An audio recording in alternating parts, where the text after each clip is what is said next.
Good afternoon, guys. It's the Oscar TV here, and today we are doing our first replay showcase sent in by Bolesneek with the T78 American Tier 6 tank destroyer.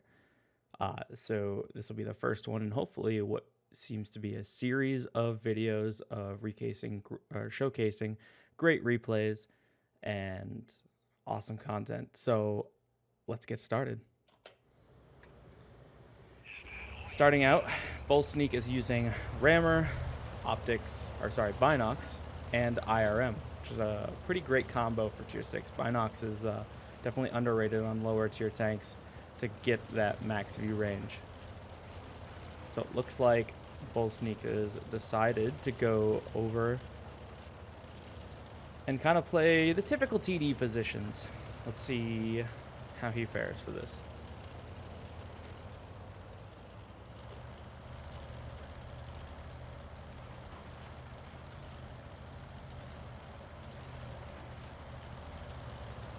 I usually start out by playing the ridge also, usually probably either this corner where the 12T is or in the center here, but this is a good position also.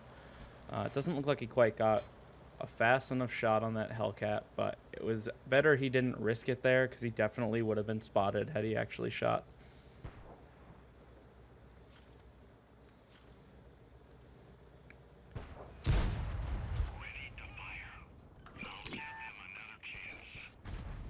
It's important he pays attention to where the KV2 is looking, but they're both pretty well occupied with the Skoda, so he's got fairly free shots here. Fairly good dispersion up into the tracks to do damage and track the Cromwell, finishing him off. But noticing the KV2 is looking at him, he backs up quick. Unfortunately, the Nashorn did not get the same memo. But he was able to quickly get down the hill and not get obliterated, ending what is going to be a fairly epic game prematurely.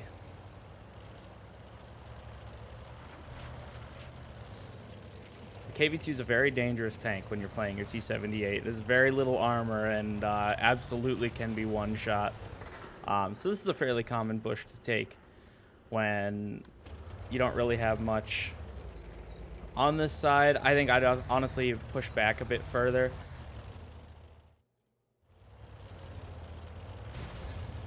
And kind of use these bushes back here, kind of where the dicker is. But he is actually noticing that there's nothing over here, which is a really great thing to notice, to shift back around to join up with the rest of his team to actually get some better positioning. You definitely don't want to be caught out on a push while you're by yourself over here.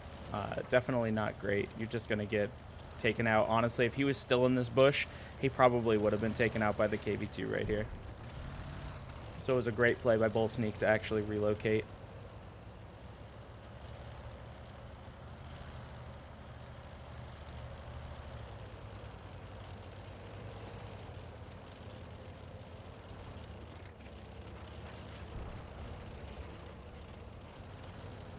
Looks like he's going to pick up the center. Try and get some spots. This is a really great bush when you don't have a lot of pressure in the middle here, or a lot of pressure right here. He's going to spot this Hellcat and this Jackson. He's going to get some shots into the Jackson. But obviously, the free shots into the Hellcat, who just seems to be oblivious to where Bolesneek is right now, going to give him that additional pressure and save his teammates from getting shot up above. If that Hellcat's not able to get close to that ridge, it's going to do wonders for his team.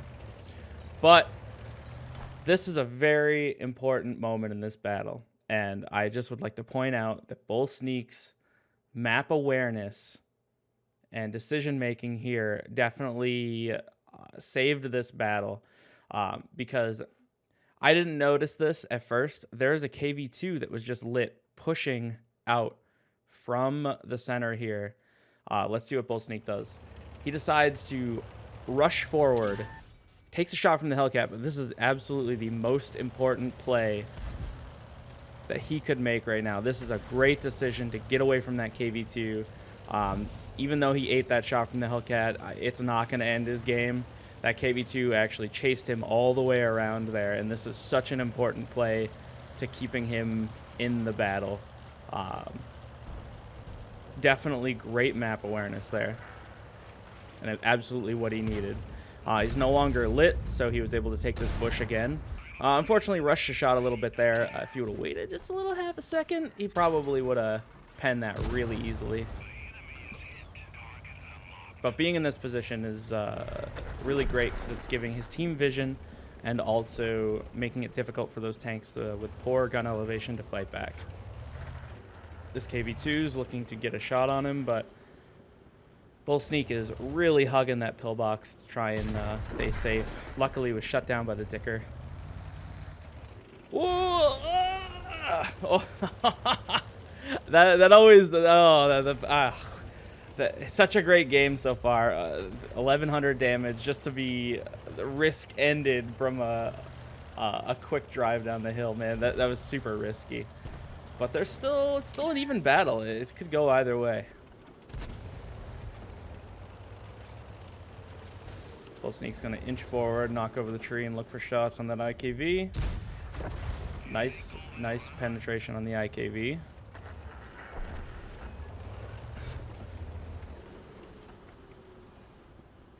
So he's obviously conflicted about which he should be engaging here, whether the National or the T3485.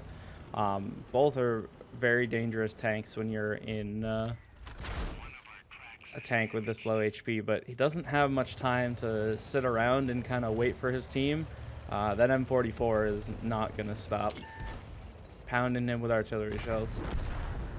So unfortunately, our T150 got a little too aggressive and lost to the KV2. But now we have our T3485. It's going to push. Ooh, this is a dangerous position to be in.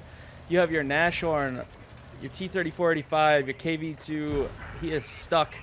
Nice pen into the upper plate there. He is looking at that KV2 to make sure that he's not peeking up.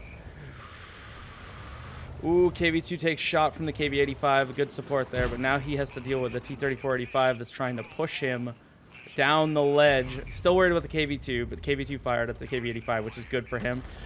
Oh, God. Another half a second there, he'd be tumbling down the cliff, but now he's got to reload before the KV2. Yeah. That could not have gone better. Such great shot placement with by Bolesneek there to finish off the T3485 before getting pushed down the cliff, to finish off the KV2 before he reloads. Really great series of events there, and great decision making on Bolesneek's part, not to shoot at the KV2, to focus on the T3485 to get him first. That was the most important bit there. He actually loads a HE round here, looking for the artillery. Nice HE pen there. Picks up a good extra amount of damage. He's going to get a shot on the National with the HE shell. Yeah, no. But he picks up a good amount of spotting damage. So definitely a great game, on edge game. Can't believe some of this that happened here. Almost getting pushed off the cliff, toe-to-toe with KV2s. Definitely very dangerous situations for the T78. Well, let's take a look at the post game. So as you can see, Bolesneek ended up with a total of 1,300 spotting damage, 2635 damage, which is a really great result. Ended up with a mastery badge, of course, with all the damage that he did this battle. And his aggressive plays and great map awareness definitely well warranted that mastery badge. A high caliber for dealing the most damage on the team and 20% of the total enemy team's HP. Total of 1441 base XP, and he pulled a whopping 50,000 credits from this game with a premium account, which is not a bad result at all. He did fire a few premium rounds, but still came out with a fairly hefty profit. This was a really great replay, and I really would like to thank Bolesneek on the EU server for sending me this replay. Top notch, absolutely amazing. Thank you so much. Well, regardless, I hope you guys can like and subscribe if you enjoyed the video. Give it a thumbs down if you were a huge fan of it. Leave in the comments of your favorite T78 moments if you have any, or feel free to send me some replays if you guys would like to either my Discord or YouTube or Twitch, whichever works. Happy to showcase some great replays. Thank you guys, and I'll catch you next time.